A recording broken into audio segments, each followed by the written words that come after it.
Assalamualaikum warahmatullahi wabarakatuh. Waalaikumsalam warahmatullahi. Alhamdulillah seluruh pemirsa Arisalah TV yang dimuliakan Allah Subhanahu wa taala.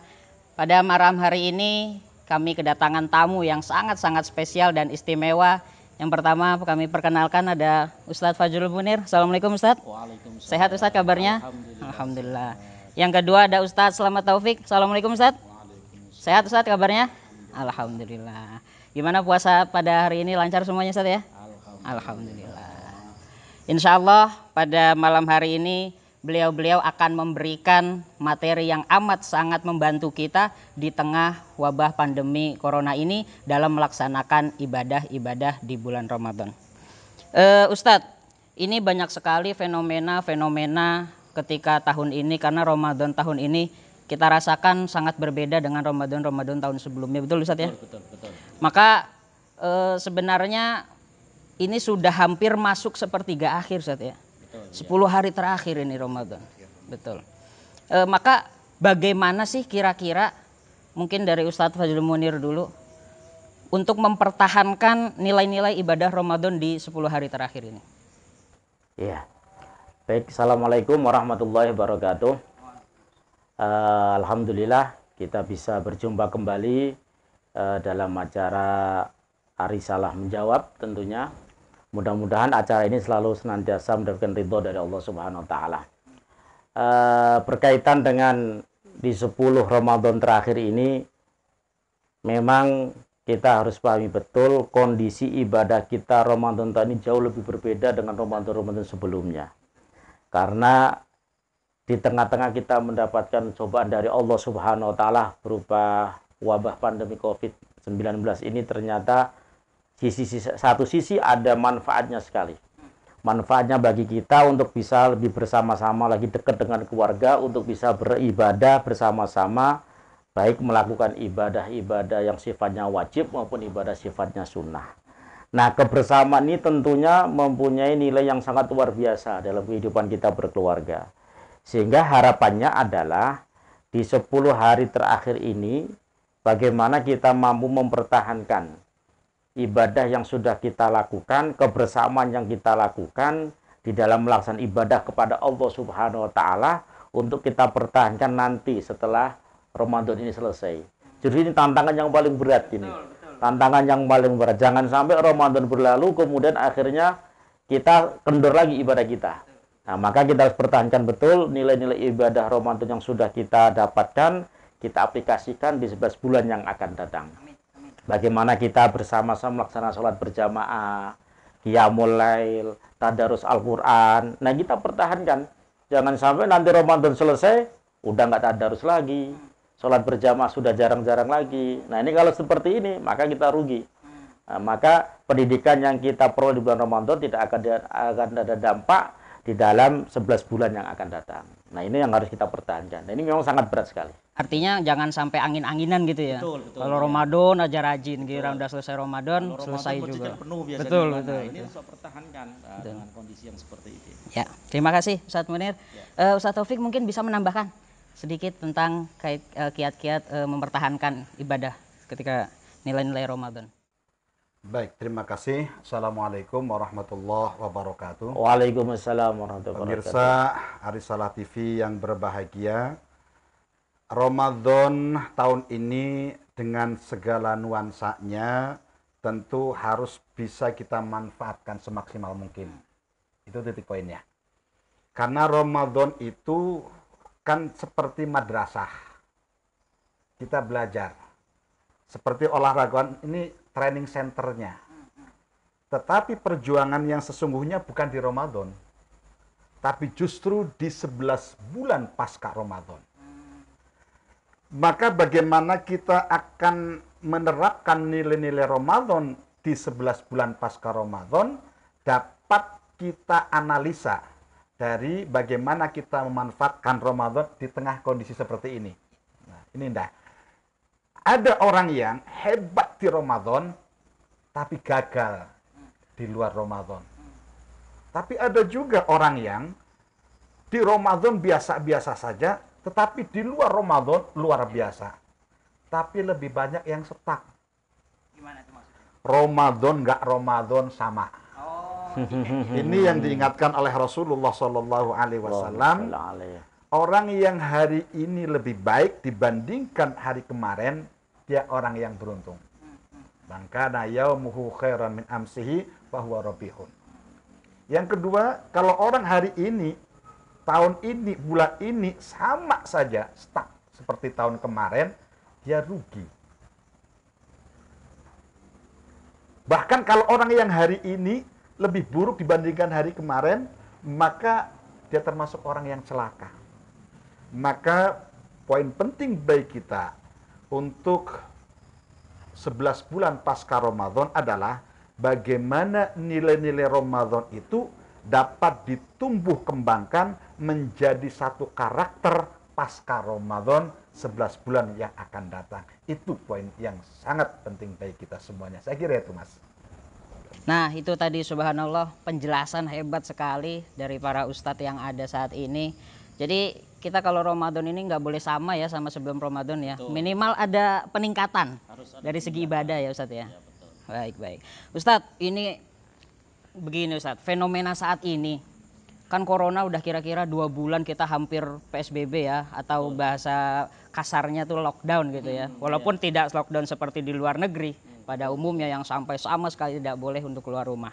Gini, kalau misalkan tahun-tahun lalu kita iktikaf di masjid, kita bisa sahur, ada yang sahur on the road, ada yang buka puasa on the road dan lain sebagainya. Tapi karena sekarang tahun ini berbeda, maka akhirnya muncul pertanyaan-pertanyaan dari para jamaah kita. Ini banyak sekali saya tangkap di email, di WhatsApp, tapi saya pilih beberapa pertanyaan yang nampaknya menarik ini Ustadz. Betul.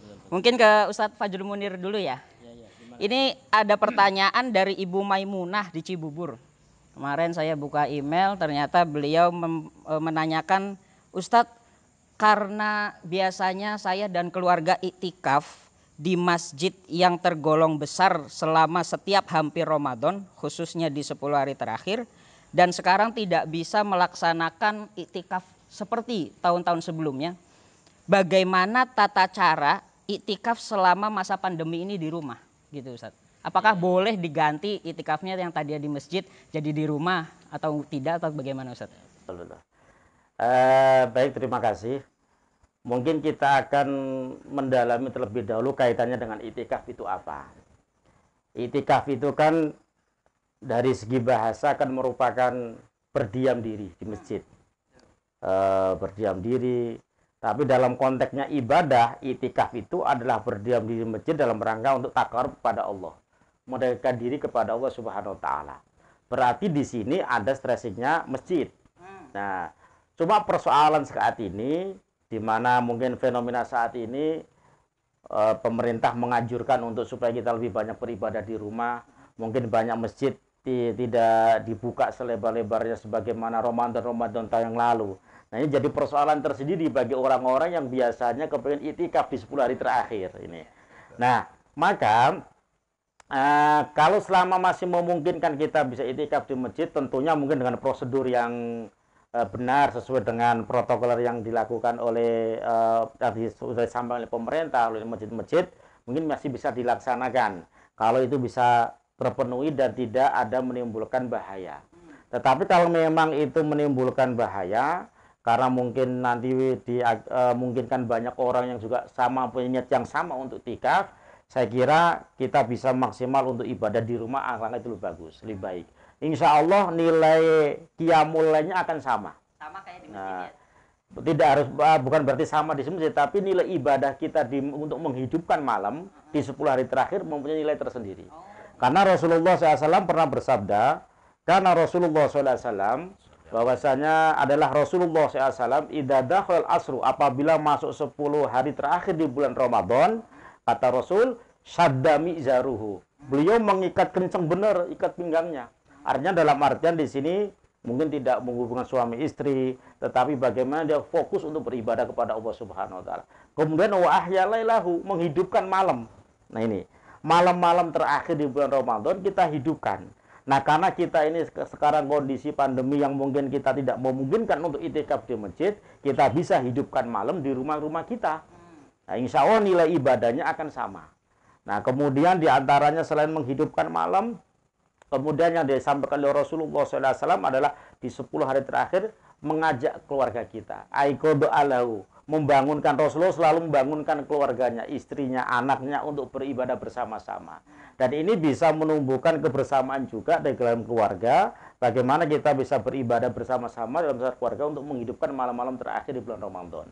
Saya kira karena dengan kondisi pandemi saat ini, kalau bisa dilakukan di rumah dengan menghidupkan 10 hari terakhir di bulan Ramadan, insya Allah nilainya akan sama kita menghidupkan di 10 akhir bulan Ramadan, dan mudah-mudahan kita bisa mendapatkan Lailatul Qadar. Gitu. Saya kira itu. No, pemirsa, Rasul aja kalau waktu mau itikaf, dia mengikat sabuknya kencang-kencang. Ini apalagi yang baru-baru nikah nih Pak Ustadz. Waduh, ya, biasanya betul. Dia nggak bisa ngikat sabuknya kencang nih. Kendor terus biasanya. Iya, iya. Kayaknya harus diikuti sunnah Rasul. Tapi gini Ustadz, kalau di rumah ini kita pakai baca niat itikaf juga nggak Ustadz? Saya kira kita tidak usah baca niat itikaf. Karena itikaf itu ada kaitannya dengan masjid. Nah, kita niatkan untuk itikaf dan rangka untuk berdiam diri, kita berada di dalam masjid untuk beribadah. Tapi kalau kita di rumah cukup kita niat untuk beribadah di Qiyamul Lail itu aja. Berarti artinya iktikaf itu bukan hanya berdiam diri di rumah, tapi kita melakukan ibadah-ibadah yang ada kaitannya dengan peningkatan dan kualitas kita ya Ustaz ya. Kayak Qiyamul Lail dan lain sebagainya. Karena ada orang yang bilang, oh saya juga berdiam diri di rumah, tapi dia nggak ibadah, dia tidur. Berarti kan nggak bisa disebut iktikaf ya?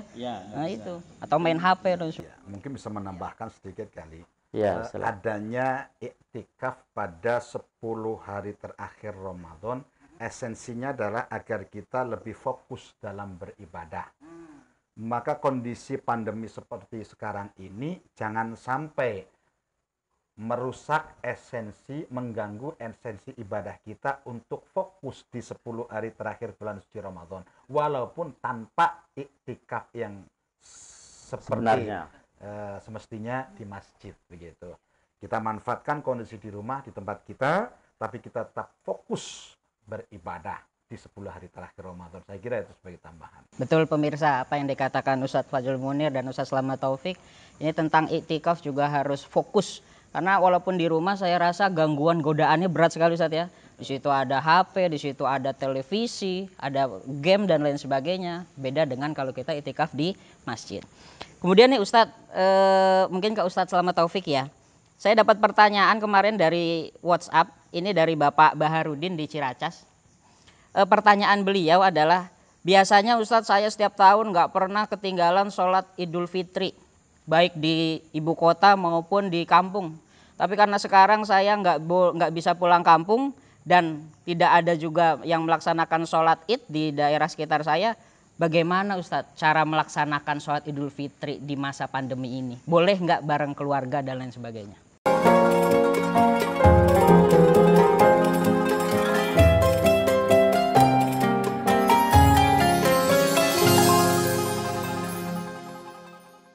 Baik, Mas Fikri, itu pertanyaan yang sangat menarik. Saya juga mendapatkan pertanyaan yang serupa. Mengantisipasi kalau ketentuan PSBB masih diperpanjang, sehingga nanti pada saat tiba Idul Fitri, kita tidak bisa melaksanakan sholat Idul Fitri seperti biasanya di masjid atau di lapangan. Bagaimana solusinya?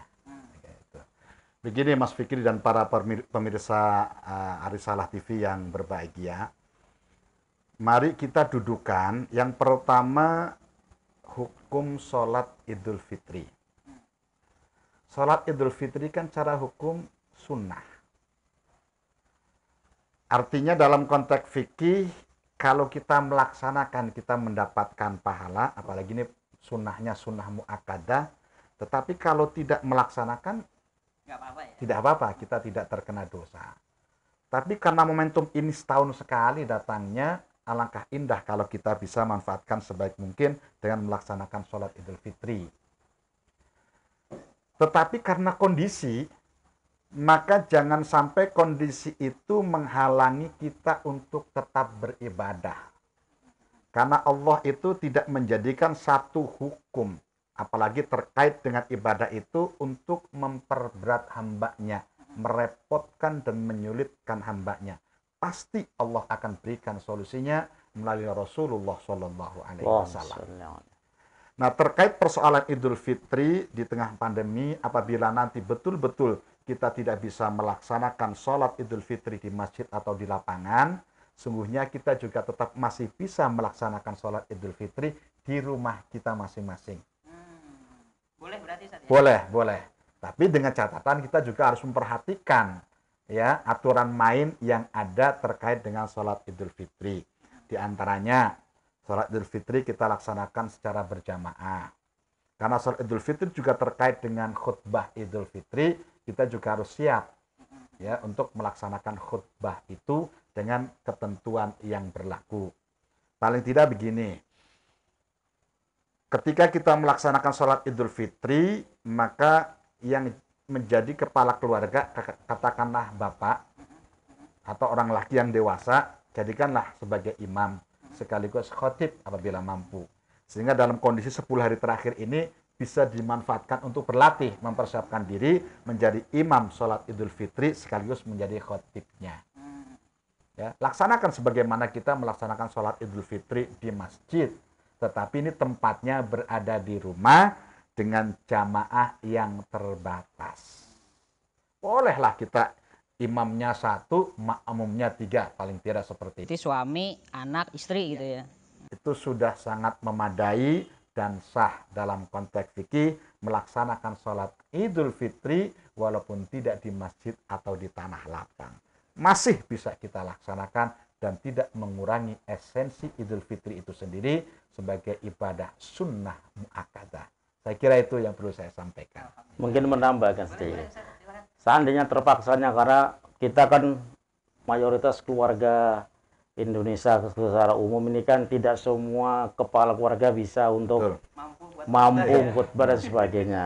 Tetapi tetap kalau mau sholat id tetap bisa saja sholat id.